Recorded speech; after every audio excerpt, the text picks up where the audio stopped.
Hola, ¿qué tal? La novela que voy a trabajar es Las Primas, de Aurora Venturini. Había leído también Conjunto Vacío, pero me gustó más esta, así que voy a hablar de Las Primas. La novela se sitúa en los años 40, en una familia argentina. La protagonista es Suna López. Ella cuenta su vida en clave autobiográfica. Es parte de una familia disfuncional donde la mayoría de las personas que la integran son mujeres. Ella tiene una hermana que se llama Bettina, está la madre, una tía llamada Nené y dos primas que son, digamos, el núcleo de la familia. Después hay personajes que rodean a dicha familia, pero por lo general son personajes femeninos los principales de la obra. La narradora tiene un problema que es el retraso que sufre. Ella dice que es retrasada, que tiene dislalia, que no puede hablar bien. Y su hermana, al igual que sus dos primas, también tienen problemas. Su hermana tiene un problema más severo, su hermana se llama Bettina, tiene problemas en el habla y en la movilidad. Ella tiene la mente de una chica de 4 años, ¿no? A su vez sus primas Karina y Petra también tienen problemas. Petra sufre de enanismo y Karina tiene una deformación en los pies y tiene 6 dedos en cada pie. La autora, mejor dicho, la narradora, Yuna, es consciente de sus dificultades para desenvolverse en la vida normal y lo deja en claro todo el tiempo, ¿no? Ella tiene un profesor de artes plásticas que cree en ella y que le quiere ayudar a hacer carrera en el mundo de la pintura, que se llama José Camaleón y que de alguna manera funciona como una figura paterna. Los personajes hombres de esta novela son bastante negativos, ya que los que son aludidos o los que aparecen tienen acciones terribles que modifican la vida de estos personajes femeninos, digamos. Por ejemplo, el padre ausente que abandona a Yuna, a su hermana Bettina y a su madre. Eh, el vecino que deja embarazada a su prima Karina. Eh, la pareja de Petra que piensa que Yuna es una mala influencia para Petra, etcétera, ¿no? Todos estos personajes que funcionan, digamos, desde afuera de la familia, traen problemas a ese núcleo.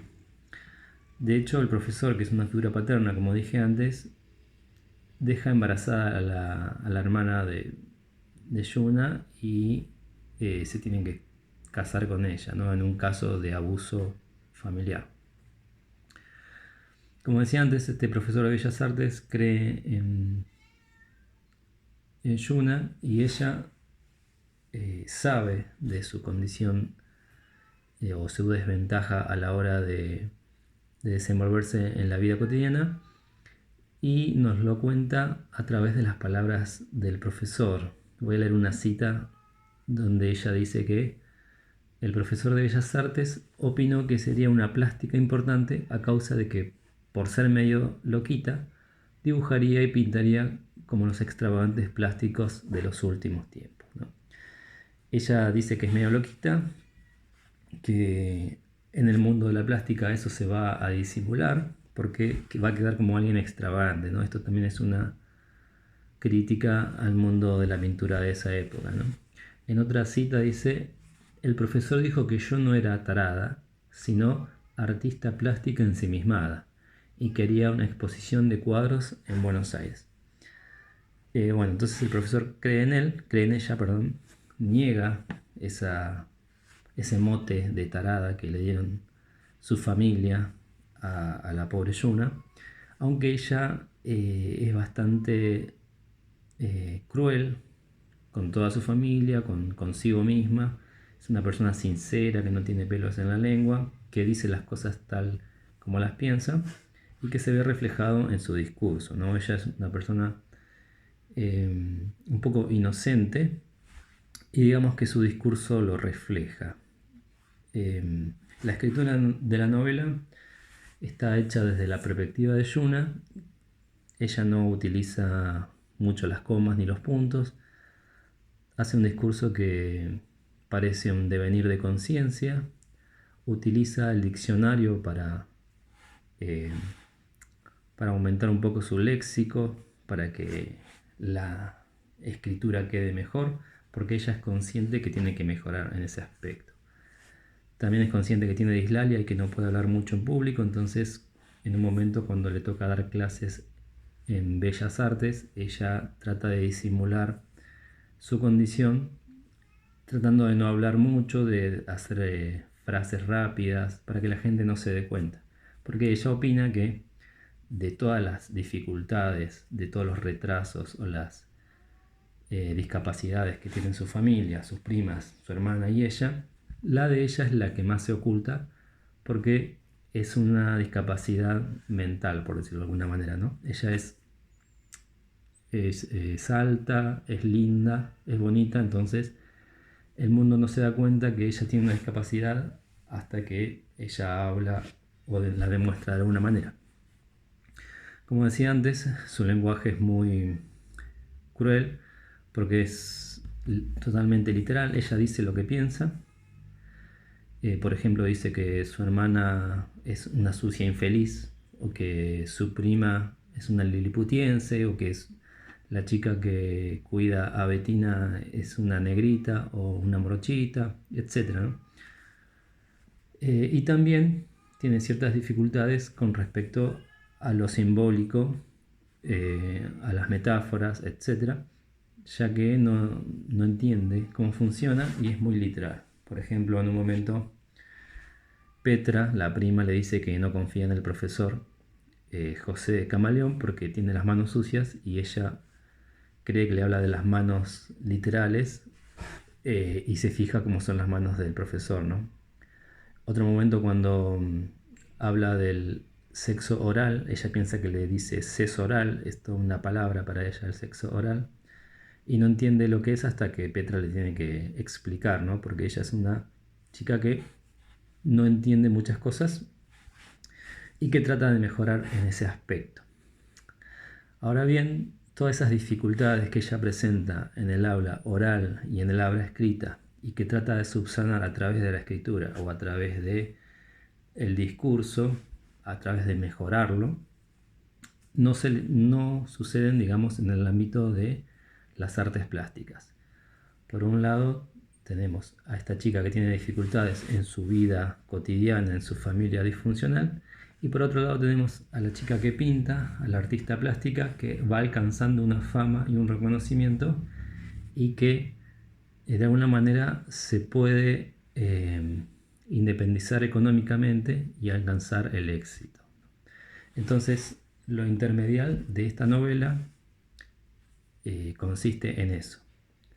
En Conjunto Vacío, lo intermedial era muy fácil de captar porque estaba por un lado el discurso de las palabras y por otro lado los dibujos de los conjuntos que iban explicando las relaciones entre los personajes. En esta novela se va explicando que ella tiene toda una percepción, digamos, del mundo de las artes plásticas que le permite expresar sus sentimientos y sus pensamientos, ¿no? De una manera exitosa. Todo lo que le pasa en la vida cotidiana, en la vida de su familia, ella lo transforma en pintura, lo transforma en dibujos, en cuadros que son exitosos y que para la crítica y para su profesor mismo son muy buenos cuadros, ¿no? Ella alcanza el éxito en ese sentido. Entonces lo intermedial pasa por ese lado, por la Yuna López, que es la chica con problemas, con deficiencias, y Yuna Riglos, o Riglos como la apoda José Camaleón, que es la artista plástica extravagante y exitosa, ¿no? Por otro lado, hay, como dijimos antes, una especie de crítica hacia el arte de esa época, como dijimos, de los pintores extravagantes y todo eso. Y hay un personaje que es la tía Nené, que encarna de alguna manera el arte tradicional, ya que lo que hace ella es criticar las obras de Yuna. Dice que no tiene talento, que son todas rayas sobre el dibujo, que no tiene sentido lo que pinta, porque ella es más adepta a un arte que refleje la realidad, un arte tradicional. En cambio, Yuna representaría el arte más vanguardista o moderno. Entonces, por un lado está el personaje de la tía, que representa al arte tradicional, y Yuna al arte moderno.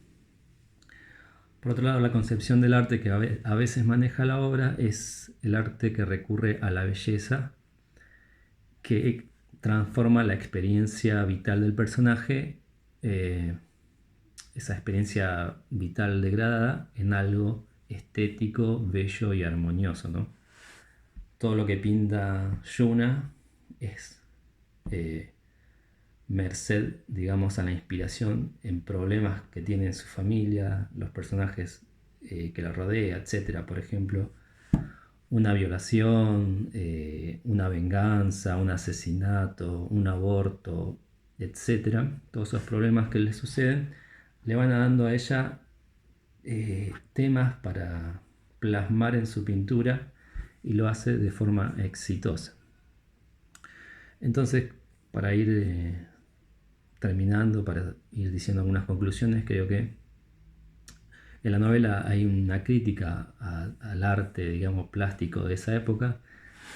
Hay una disyuntiva, o mejor dicho, un paralelismo entre la literatura y el arte plástico, donde la literatura pertenece al mundo de la anécdota que cuenta la vida tormentosa de Yuna, y las artes plásticas cuentan el éxito de la vida, de la fama de Yuna Rigló, ¿no?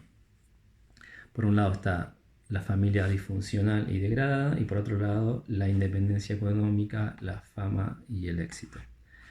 Estas dos vertientes, el de la literatura y el del lenguaje plástico, mediatizado por la literatura, porque como dije antes, no aparecen acá pinturas, sino que aparecen, no aparecen las pinturas como un cuadro, como algo pintado, sino que aparecen descritas a través de lenguajes. Digamos que el arte plástico mediado por las palabras de Yuna nos muestran que en ese mundo de las pinturas es donde ella alcanza el éxito, la independencia de ese mundo hostil que representa su familia y sus lazos, digamos, de amistad, de familia, etc. Bueno, estas son mis conclusiones acerca de la novela Las primas de Aurora Venturini.